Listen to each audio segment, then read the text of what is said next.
बाई अमन recording studio Virendra Bihari.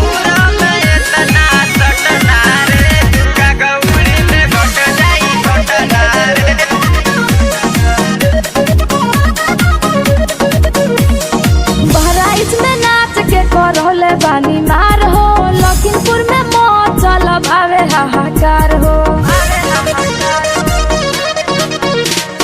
Bahraich में नाच के करौले बानी मार हो, लखीमपुर में मौचल भावे हाहाकार हो। ई जवानी पे गुमान बा अतनारे अतनारे। गंगापुर में इतना सटना रे, दुर्गा गौड़ी में घट जाई घटना रे, दुर्गा गौड़ी में घट जाई घटना रे। गंगापुर में इतना सटना रे, दुर्गा गौड़ी में घट जाई घटना रे, दुर्गा गौड़ी में घट जाई घटना रे।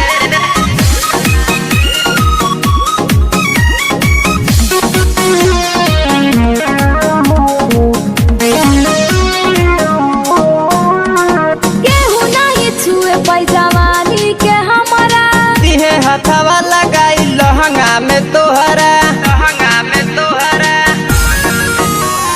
ले हम दे भी हथवा लगाई। लगे ये जान देबू सबके मुआई, सबके मुआई। हमर पिस्टल दुनाली से बचन हारे बचन हारे।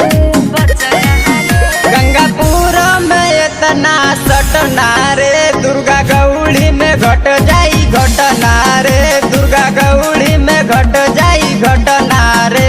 गंगापुर में इतना सटना रे, दुर्गा गौड़ी में घट जाई घटना रे, दुर्गा गौड़ी में घट जाई घटना रे।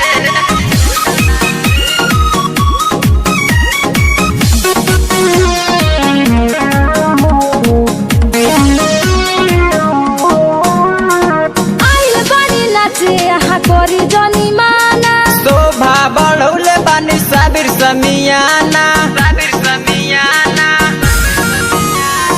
हम कहतानी सुनो एगो हमर बात हो, आइल बाड़ू बचल के बुक बालू रात हो, बुक बालू रात हो। एहो बतिया गोलू के तू रटना रे रटना रे। गंगापुर में इतना सटना रे, दुर्गा गौड़ी में घट जाई घटना रे, दुर्गा गौड़ी में घट जाई